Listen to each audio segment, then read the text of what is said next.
Praise the lord. ప్రియమైన సహోదరి సహోదరులందరికీ mirror of Christ తరపు నుంచి శుభాలు. ప్రియమైనటువంటి వాళ్ళారా, మీరందరూ బాగున్నారని విశ్వసిస్తున్నాం. విన్న వాక్యాన్ని తప్పకుండా షేర్ చేయండి. పరిచర్య బహుభారం కలిగి ఉన్నది. టీవీ పరిచర్యను కొనసాగిస్తూ ఉన్నాం. సహకరించడానికి మీ వంతుగా ఒక మంచి నిర్ణయం తీసుకొని ముందుకు రండి. ఇక్కడ మీరు విత్తితే తప్పకుండా ఫలిస్తారని చెప్పడానికి సంతోషిస్తూ ఉన్నాను. యథార్థమైన పరిచర్య. మరి ఈరోజు దేవుడు మనతో బలమైన మాటలు మాట్లాడుతూ ఉన్నారు. ఆ యొక్క అద్భుతమైన మాటలను బట్టి ఆదరించబడదాం, మనము బలపరచబడదాం, విశ్వాసంలో అడుగులు ముందుకు వేస్తూ ఈ జీవిత యాత్రను కొనసాగిద్దాం. మరి ఈరోజు దేవుని మాటలు కీర్తనల గ్రంథము 30వ అధ్యాయము 11వ వచనము. నా ప్రాణము మౌనముగా నుండక నిన్ను కీర్తించునట్లు నా అంగలార్పును నీవు నాట్యముగా మార్చి ఉన్నావు. దేవునికి మహిమ ఘనత ప్రభావములు చెల్లిస్తున్నాను. ప్రియ సహోదరి సహోదరుడా, మరి ఈరోజు కొన్ని వ్యతిరేక పరిస్థితుల్లో ఆశలన్నీ ఆవిరైపోయిన నిరాశ వంటి పరిస్థితుల్లో ఒక్కొక్కసారి మన అడుగులు పడుతూ ఉంటాయి. అవును కదండి. ఎన్నో సమస్యల వలయంలో మనము చిక్కుకొని మన యొక్క విధి విధానాలు అన్నీ కూడా మనము కొనసాగిస్తూ ఉన్నవారమే. అయితే ఒక్కొక్కసారి మన ప్రాణము మౌనంలోకి వెళ్ళిపోతూ ఉంటుంది. ఒక్కొక్కసారి విశ్వాసము చేజారిపోతూ ఉంటుంది. అయితే భక్తుడు అంటూ ఉన్నాడయ్యా, నా ప్రాణము మౌనముగా ఉండక నిన్ను కీర్తించునట్లు. ప్రియదేవుని బిడ్డ, ఎన్నోసార్లు ఆయనను కీర్తించకుండా ఉండే పరిస్థితులు మన జీవితంలోకి వచ్చాయి అని అనిపించిన కొన్ని సందర్భాలు మన జీవితాల్లో ఉన్నాయి. మరి అలాగున ఆయనను కీర్తించకుండా మౌనముగా ఉండకుండానట్లు మన ఆ యొక్క నిరాశ పరిస్థితులను ఆయన ఏం చేస్తారండి, అంగలార్పును అంతటిని కూడా నాట్యముగా మార్చి ఉన్నాడు. హల్లెలూయా, ఆమేన్. భక్తుడు విశ్వసించాడండి. అయ్యా, నా ప్రాణము ఒకవేళ మౌనముగా ఉండకుండా నిన్ను కీర్తించున్నట్లు నా వ్యతిరేక పరిస్థితుల్లో నువ్వేం చేస్తావో తెలుసా? నా అంగలార్పును, నా ఏడుపును, నా యొక్క దుఃఖాన్ని, నా యొక్క వేదన అంతటిని కూడా నువ్వు నాట్యంగా మార్చావు ప్రభువా. కాబట్టి నేను పడిపోయాను, దిగబడిపోయాను, చచ్చిపోయాను, ఇక నా పని అయిపోయిందనుకున్న ఆ యొక్క మౌనము వంటి పరిస్థితుల్లో నేనున్నాను అని నేను ఒక నిశ్చయతకు వచ్చేటువంటి సమయంలోనే నువ్వు కార్యాలు చేయడాన్ని బట్టి, నువ్వు నన్ను విడిపించడాన్ని బట్టి, నువ్వు నన్ను బ్రతికించడాన్ని బట్టి ఆ మౌనము వంటి పరిస్థితి బ్రద్దలైపోయి నిన్ను కీర్తించే సమయము నా జీవితంలోకి అనుమతించబడిందయ్యా. నేను ఎలా మౌనంగా ఉండగలను?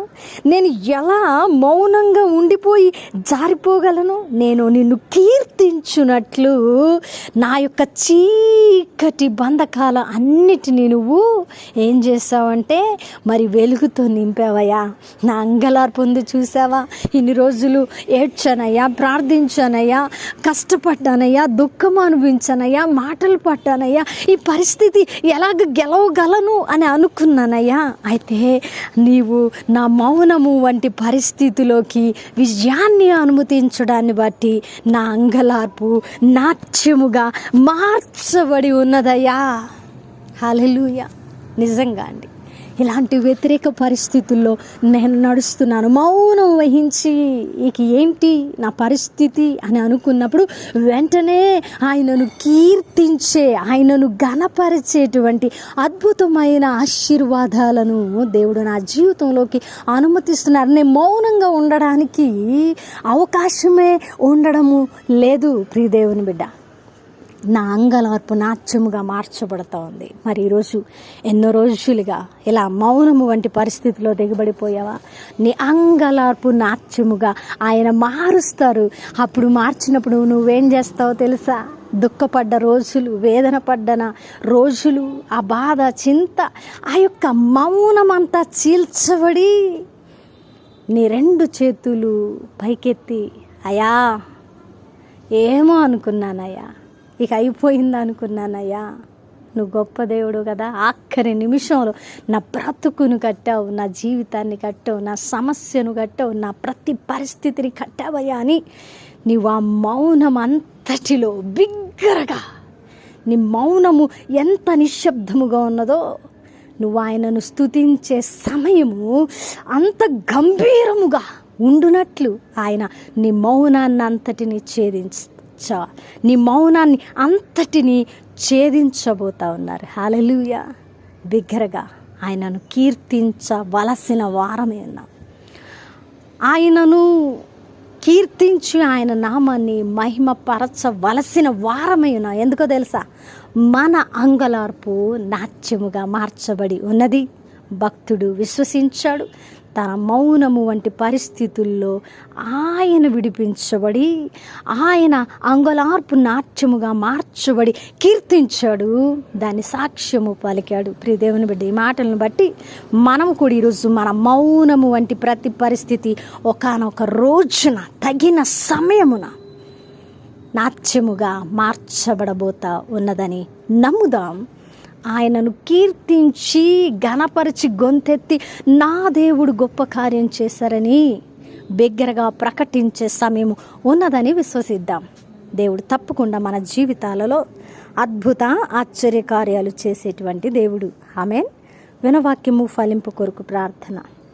పరిశుద్ధుడా, గొప్ప దేవుడా, సర్వోన్నతుడా, అద్భుతమైన మాటల ద్వారా ఆదరించి మాతో మాట్లాడారు. అవునయ్యా, మా మౌనము చీల్చబడతా ఉన్నదని, మేము మౌనంగా ఉండడానికి నువ్వు అవకాశం ఇచ్చే దేవుడవు కాదని, మేము మౌనముగా ఉన్న సమయంలో తండ్రి మా విశ్వాసాన్ని జార్చుకోకుండా ఉంటే, ప్రభువా నిన్ను ఘనముగా కీర్తించే సమయము మీరు ఇవ్వబోతూ ఉన్నారని, మా అంగలార్పు నాట్యముగా మార్చబోతూ ఉన్నారని మీరు పలికిన ప్రతి మాటను బట్టి వందనాలు. అయ్యా, ఎవరైతే ఈరోజు మౌనము వంటి పరిస్థితుల్లో దిగబడిపోయి మాటలు వింటూ ఉన్నారో వారి జీవితాలలో మీరు గ్రహింపలేని గొప్ప కార్యములు చేసినందుకు వందనాలు. వారు గొంతెత్తి మిమ్మల్ని కీర్తించే ఘనమైన కార్యములు వారి జీవితంలో చేయబోతున్నందుకు మీకు మహిమ చెల్లిస్తూ ప్రభువా, మంగళార్పణ నాట్యముగా మార్చిన దేవునికి కృతజ్ఞతలు తెలియపరుస్తూ ఈ ప్రార్థన, ఈ వాక్యము ద్వారా బలపడిన ప్రతి బిడ్డను కట్టి ఆదరించమని అయ్యా, ఈ పరిచర్యకు మరి సహకరిస్తున్న వారిని దీవించండి అయ్యా. ఇంకా అనేకులను నడిపించండి. ఎంతో భారభరితమైన పరిచర్య ముందు ఉన్నది ప్రభువా, మీరే మహిమ పొందండి. ఈ పరిచర్య మీకు అర్థంగా పనిచేసి మీ నామాన్ని మహిమపరచాలని ఆశపడుతూ ఉండగా మీ గొప్ప కార్యాలను జరిగించుకోమని ఈ ప్రార్థన నజరుడైన యేసుక్రీస్తు నామమున సమర్పించి అడిగి వేడుకుంటున్నాం తండ్రి. ఆమేన్.